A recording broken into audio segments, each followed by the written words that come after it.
You're listening to Season 2 of Dangerous Drag Queens and Other Deviants, a production of Virtual Arts.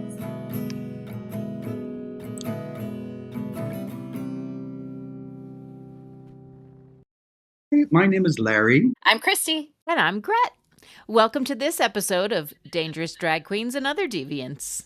Today we're interviewing our good friend Mark Nassar, co-creator of the Compton's Cafeteria Riot, currently playing in San Francisco. And we'll let him take it away. Hi, everybody. Today, this is our guest, Mark Nassar, who I have known for 3 or 4 decades.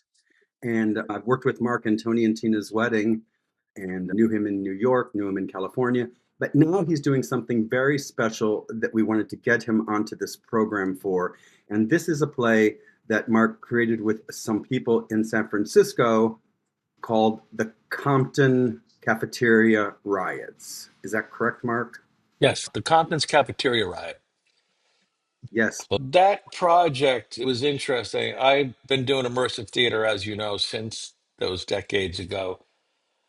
I was in the Tenderloin with a friend of mine, and this friend said, "Oh, you have to look around the Tenderloin. There's some really cool things." Now, the Tenderloin is a really rough-looking neighborhood. It's notorious, but there is a lot of beautiful things in it. And it's got amazing diversity, but it's also drug tourism going on. It's crazy. So I was like, oh, really? Okay. So I'll take a tour. And I walked around and I saw some pretty cool things. And I walked into the Tenderloin Museum and I met Katie Conry, who's now the director of the museum. And she said, oh, we do a lot of events. And I said, well, I do immersive theater. Maybe we could get together on some kind of a project. The writer Dashiell Hammett, a lot of his novels take place in that neighborhood. He lived there.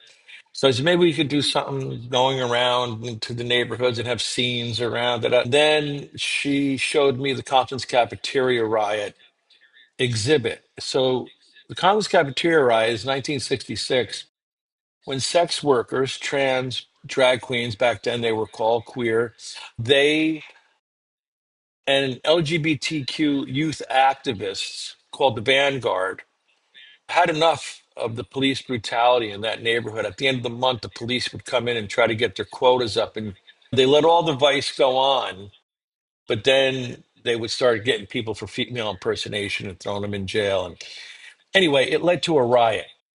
And that was in 1966, which is 3 years before Stonewall. And I was like, wow, that would be an amazing idea for an immersive play that takes place in a diner that, is part of San Francisco Tenderloin history, LGBTQ history. And, San Francisco is probably the leading city in the country for the community. And I thought, wow, that'd be a great idea. And I really did not understand what I was getting into with that community. So through the museum, I watched a movie called Screaming Queens, The Riot at Compton's Cafeteria, which is a movie made by Susan Stryker, who's a transgender activist and just a scholar and one of the leading people in the community. And her and Victor Silverman made this movie. It's amazing. And after watching that movie, I was like, wow, there's so much here. Then I saw another movie, Beautiful by Night, which was about older drag performers, three of them, and two of them were around the Tenderloin during this period. And eventually, the three of us, Colette Legrand, Donna Persona, and myself, met once a week. And with them on either side, we wrote every word, every line together. And they brought in the history, they brought in the characters, the people that they knew, and they shared things that were crazy. It's funny because I've written a lot of stuff about gangsters, but this was very Goodfellas in its own way. The lifestyle, the trauma, the living on the edge, and also the bonding that takes place and the humor and everything that goes along with trauma. There's oppression, and sometimes that leads to people fighting with each other. that should be on the same team, you know? So the stories were so good. And what was really probably one of the best things about it, we all have short attention spans. So there's nothing wasted in this. It's very to the point. It's about a half an hour pre-show with food. We serve pancakes, sausage, with, of course, vegan options. We are in San Francisco. And the thing about immersive theater, which I love, is that it's so close to you what's going on. And I did a show in San Francisco called The Speakeasy, and it was an underground 10,000 square foot speakeasy that was recreated. And I played the owner, and I wasn't a part of creating it. I was a part of writing the second version of it, but it was so amazing. It was 30 some actors in a 10,000 square foot venue with a, cabaret, a casino. I had an office that with two-way mirrors.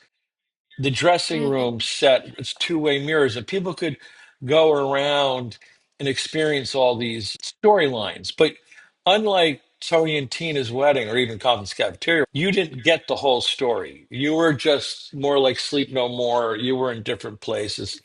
But what I realized was that people loved immersive theater, even if it wasn't a comedy. Usually, what I was involved with Mm. was comedy. You know, I did a show before that called Johnny Boy's Graduation. Johnny's getting out of jail. They're throwing a party. We created a venue right next to the jail in downtown Chicago. We ran it on the weekends for 4 years. Those are fun, and we play them for real. I like to keep it close to the cuff. Just same with Tony and Tina's wedding. I think it's better rather than turning it into a skit. But to take something that's as serious as Compton's Cafeteria Riot was a different ball game. There's improv in it, but even what the actors say to the audience in the breaks, it's written out. You're talking about a period piece. It's the 60s, and the language is different than it is today. Just like when we did the Mm-hmm. speakeasy, that was the 20s. One good trick is to not use anything that's, dig it, or you can't say cool 1920s. You know what I mean? And we wrote all those, what we call sample dialogue. They don't have to run on it word for word, but the breaks are short, or a couple minutes. But the rest of the play, you could perform actual stage. It's Mm. written not with as much improv as Tony and Tina's wedding or Johnny Boy's graduation or some other projects that we know of. So yeah, we first did it at a place called the New Village Cafe on Polk Street. And the stories of producing these projects are insane. I mean, when we did Tony and Tina's wedding, we were in the East Village, and it was a crazy kind of a bad neighborhood, if you want to call it bad. We didn't think it was bad, but if you came in from the outside, and here I am now in the Tenderloin, the same thing, so I haven't really gotten anywhere. You know what I mean? On the same space of going into a neighborhood that's kind of a place where we could get a cheap rent is really what it is. But creating a piece that brings people to the neighborhood, and our block in particular has been definitely revitalized by us bringing in, a couple hundred people on the weekend, and just they go to the gallery before, where our actors enter from the gallery. They have a couple cocktails there. After, we all go to the Kung Fu Theater Bar right next door. And it's really helped the businesses, and they've helped us because, we have a place to go after the show, or we can, push the audience even more. Like, hey, come to the show. Hey, hang out with the actors. And the gallery next door, which is an LGBTQ themed gallery, Kabore, who owns that, lets us enter from there. So we have our own green room in his place. And it's just a real great thing to It be on the play. Yeah. From concept to opening of this current production, how long was that? 2 years from signing the lease. But I want to go back to the original production that we did at the New Village Cafe. The New Village Cafe, it's on Polk Street, which was at one time also a gay neighborhood, like the original gay neighborhood in San Francisco. And, owner of the restaurant told us whatever we wanted to hear. Oh yeah, we have an entertainment license. Oh yeah, you could put your dressing room in the basement. We did all those things. Well, guess what? Me and my colleagues built a whole dressing room in the basement, and we're told that we had to leave it 2 days after. So then you're like, Ugh. okay, I have to go down to the church down the street. And I said, can we have our dressing room down here? And I gave them the whole spiel, which they let us do. But then we had to rent a Wow. van every show so that the actors could enter from the van. They could get dressed down the block. They're walking down the block. Sure. I mean, you're dealing with so many different variables when you do this immersive shows. Then we find out, oh, we don't have an entertainment license. It's just, it never ends, right? So now that was a very successful show. And we were going to open pre-COVID at this place called the Cove.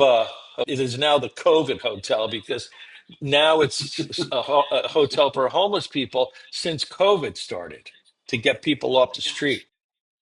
So we couldn't do it there. And so the museum had this space. And it was like, yeah, we'll build that. We just need a designer. And I'm going through this for the first time in my life. I never had to build out a space. Here, the city, it was just a beast. You know what I mean? It was 2 years to get this thing open. If I could show you what it looked like when we walked into it and to where we are now, it's a miracle that it happened. But then you have to hire an architect. I didn't know that.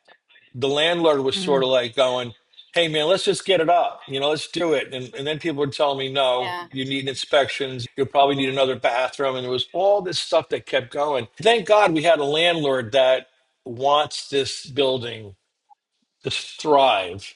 And they put a lot of Yeah. money into making that happen.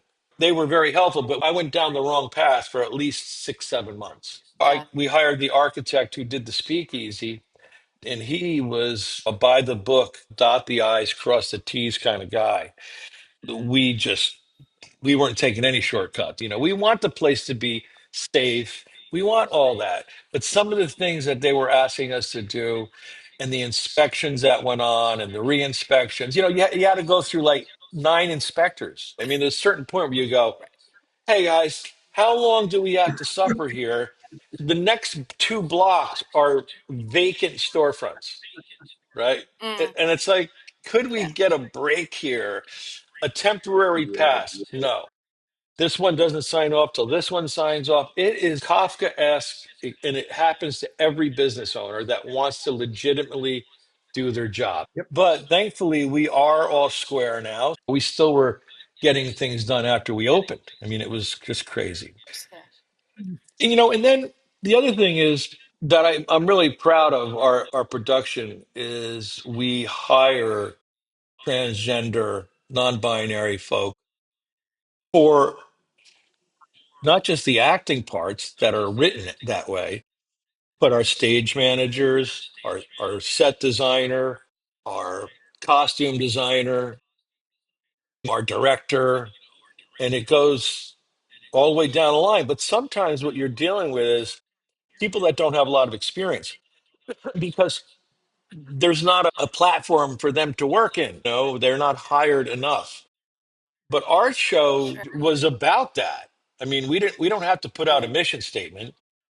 I don't know what show, what business is employing as many people in the community as we are, but we're also Right. training people at the same time. It's a very interesting, it's relentless, but when you see the show and at the end of that show, you're happy. Like I always say, even back in the day in New York ago, in some really crazy productions beside Tony and Tina's wedding. I always go, when the lights come on, I'm always glad I stayed on. And that's how I feel about this show. You see the community that's ours, our cast, they become friends, they create opportunities for each other. It's very rewarding.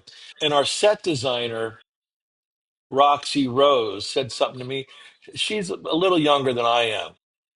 But she said, isn't it great to be involved in something that's relevant at our age? Mm. And I go, Yeah. yes, that really does Yeah. mean a lot. Roxy Rose is a legend. Ezra Reeves is our director. And Ezra was the torch song singer in the Speakeasy, very talented artist. And they transitioned. And I was like, I would love to have, a transgender director. And they're a professional. They work a lot. Came in, worked with actors, and we're in a training situation. But the patience, I don't have it. I don't have the patience. But they brought a lot of theatricality to the show that lifted it, and so I'm very grateful for what they did. And Wow. again, with my co-writers, they were just real. There's nothing I could say more than that. And this wouldn't happen. This would happen. This is what happened. You Sure. know, these are the fights that went on between them. This is the fights that went on between the owner and the people coming into the thing. This was their experience getting locked up and thrown into the Queen's tank, as they call it. It's very gritty, and I don't think theater has enough of that. You have it in music, you have it to an extent, on TV and film, but not really a lot of it. And theater almost never has. I think that's another thing that is wonderful about this show too. It's got a street vibe to it. And you are performing Fridays and Saturday nights? Yes, we're going to do Sunday matinees. We did one last week. It was great. We're booked. We just added August, September, October. We got to work on those months. The show is going to run. It still needs a push. It still needs hustle. We need more publicity. It's hard because we're on a shoestring budget. If you see this place, you can't believe how much we got out of a very small amount of money. I mean, we've got amazing reviews, right? But they alone don't do it. You have to get them on your social media. The formula is there. It just has to be organized and done. What we say, which is very unusual, most theater companies go, turn your cell phones off. We're like, don't turn them off. Put them on silent. Mhm. You can take a quick video or a quick photo, don't overdo it, and post it to your social media. And they do. But, I'm the type of person, I'd rather be the guy going to the show and doing the show. I mean, you know me, I go in, I do the Yeah, show, I work Yeah. hard, I'm out, and like everybody else can deal with the producing and the selling of the tickets, everything else. I did my job, I'm gone. I love that. I mean, I had a run with Tony and Tina's wedding. It's like the best years of my life as far as, hey, was this fun? Sure, it was fun. yeah. I only worked 3 hours a day. Um, when I came in as nuncio, and when I came back, that was when the real fun was. I play a guy who owns a strip joint, brings a stripper girlfriend to the wedding. That was fun. It was more fun than playing Tony. And, I'm sure. and then I Yeah. had everybody, and I had other people worrying about the minutia of dealing with people and whatnot. So, Yeah. but I will say that this cast that we have, they're wonderful. I mean, it's a really a beautiful cast. We have security guards who are in prison and are living at the half. I mean, it's just, if I could tell you, this is like neighborhood community stuff. That's what's going on here. I think that's so great, though. Just that gives it an authenticity that most Right. plays don't have. Yeah, immersive theater Right. via immersing yourself in the actual community. Right. I mean, to say it's organic is an understatement. I wish it wasn't so Mm. Sure. organic, but it is. You know what? It's just funny at this point.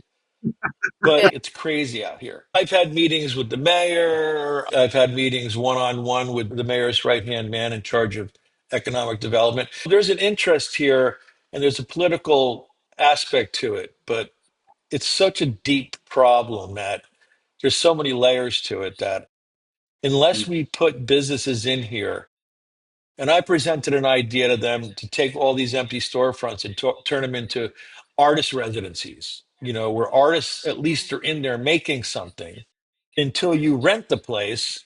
They're in there. When they'll make the place look cool, they'll probably live in there. Nobody will know that. But this is what needs to happen. But I do think it could be an entertainment hub as it was at one time. It'd be great to get some really amazing artists in there to do that, to be able to have that kind of feeling on that street. Yeah, we already have a lot of galleries from O'Farrell up to Post Street. It's only 2 blocks, but it's a happening 2 blocks. If we could just move it out a little more, that would be great. But I came out to San Francisco because I had an artist residency for writing, and it was one of the greatest experiences of my life. I realized that I could write a play in a month instead of a year, because you have no distractions. You're just writing every day. Sure. And that was a big lesson. I came into town when I met my wife, Nell, and that's how I ended up in San Francisco. I still today can't believe I'm not a New Yorker. You know what I mean? Because I loved the East Village so much, Yeah. but I love my wife more. So that's why I'm out here. Well, it's great because you've brought so much of what you loved about art in New York. You've brought that in yourself to what you're doing out there. And Yeah. that's great. Yep. It's a crazy ride. And I really don't want to do producing. I really want to just write it and do the theater part of it. But, if I don't do it, it won't happen. That's the thing, Mark. If you don't do it, a lot of those ideas you have in your head are not going to happen. Thank you so much. It Well, is so thank you great. for having me. I needed to get that out too. It was cathartic for me. Congratulations to you. I mean, if you felt that you had an idea, you felt that this idea would work and you saw it through, Mark. Yep. Incredible. And it's really been not a 2-year journey. It's been an 8-year journey, from when we did it first time. And so, so incredibly timely. Oh, It yeah. could not come at a more important time in our Yeah, country absolutely. The history, community is being destroyed by this administration. It's like every day. Yeah. Well, congratulations. We're also doing a podcast called Tony and Tina's Wedding, creating a theater tribe. And it really is about all of the different productions of Tony and Tina's Wedding around the country. Yeah, I think that one of the greatest things about Tony and Tina's wedding is all the communities that we created. The Yep. friendships on it, and I'll be here in San Francisco, and I'll meet friends that were doing the show. They remember it as like one of the greatest times in their life. We did. Performing together and doing some crazy stuff. And there's so many stories. I remember in San Francisco, this guy Rolando, he God, I played remember. Dominic, and he was a real Gavon. Like he was literally a leg breaker. That's some of what he did. And he had an Eldorado, like an 80s Eldorado. And I said, hey, man, we should use your car to pull up in the church like we did in New York with the station wagon. And I go, all right, so all you guys got to do is get out of the car. They all look like gangsters anyway. And they get out of the car, look around like you're looking for somebody, nod to Barry at the door. Barry opens up the door and Tony gets out. We do it. First time he's got Rags to Riches, Tony Bennett's Rags to Riches playing. You go for ret blasting, and he's going down Post Street, the hill, boom, boom, like, uh-oh, maybe this wasn't a good idea, right? And we get him, and he screeches up in front of the church, and there's already like, 30, 40 people there. You know how it was. We always had a lot of people outside before, and they all get out. They look like real gangsters. They look around, they're tough Italians. They open up the door. I get out, hey, and the place goes crazy. They start cheering. So the next night, we do this. I said, guys, you couldn't have done that more perfect. Same thing, man. Da, da, da, da, da. They come down. He screeches. He pulls up in front of the car. They all get out of the car and go, hey. And the audience is clapping, and I'm still in the car, right? So I get out of the car, and I go, guys, come here for a second. That's my entrance, not yours, you bastards. You know what I mean? And there's so many of those stories. Yeah. I mean, you could Yeah. go on and on and on. It just, We do want to have you on as a guest, but anyway, we'll save that for later. Mark, congratulations. I'm so thank proud. you. Thank you, Mark. Really appreciate it. All Thanks, right. Well, Mark. thank you. It's good to see you, everybody. I appreciate it. Yeah, It's my Same. It's been therapy. great to see Thank you. you. Thank you. Yeah. It's the first smile I've had on in a week, so I appreciate it. Okay. oh, good. All right. Have a great one. Thank you. You too. Thanks again. It was so lovely to see Mark. It's been a minute since I've seen him. I love to hear all that he's up to. Yeah, he's been up to this for a long time, but Mark never stays not involved in something. He's really, Yeah, you can tell. yeah, I mean, he's artistic and a different kind of artistic than anybody else I know, because Mark likes to get down and dirty. He does portray a kind of theater that is not done very often and really is guerrilla theater. Gets Yeah. out there, it can happen. But And he's also, it made me think, why don't we have artists on city planning boards? Because his thought of how to revitalize a community was brilliant. If you could put more of that into the politics of it, I think it would really benefit society at large. But I think that, like he said, the artists really want to act and perform. They don't really want to be involved in politics. And you need somebody who's going to do that. I could see when he said that is Mark wanting to develop like 10 theaters there, which would be so fantastic. He's powerful, always has been. And it's so great to see him tackling an issue that is so important today. Mm-hmm. You know? Yeah. And with authenticity and respect and a commitment to telling the story the correct way, And I love that they made a real effort to bring people from the community in to actually have the roles of management, even if they had to train them. It's really important. Yeah, I did this show in New York called Blessing in Disguise. It was about drag queens. And we made a conscious decision not to use drag queens. And in retrospect, I think that was wrong because I think you would have gotten so much more out of that community by having them being involved. We did it because originally at the calls, the people that we were seeing, we knew that there would be a lot of training involved. In reality, I said at the end of it, we should have done it because they would have trained us. And, we had to teach people how to walk in heels. They already knew how. Right. That's probably the hardest thing to teach. I still can't do it. We had to buy wigs and makeup. They had all that shit already. That's right. Right? That's right. Today, you don't think of it in any other way. You just would do that.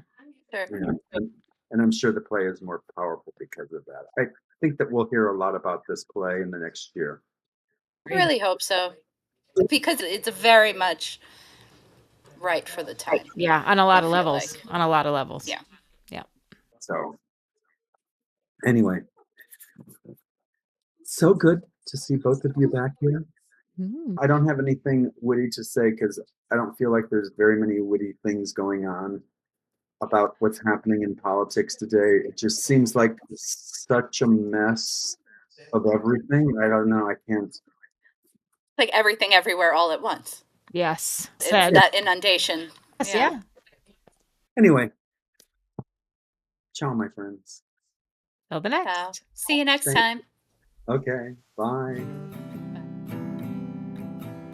Thank you for listening to this episode of Dangerous Drag Queens and Other Deviants. To find out more, follow and like us on all our socials. And if you like what you hear, please be sure to share with a friend. That's all for now. Keep living dangerously and on your own terms.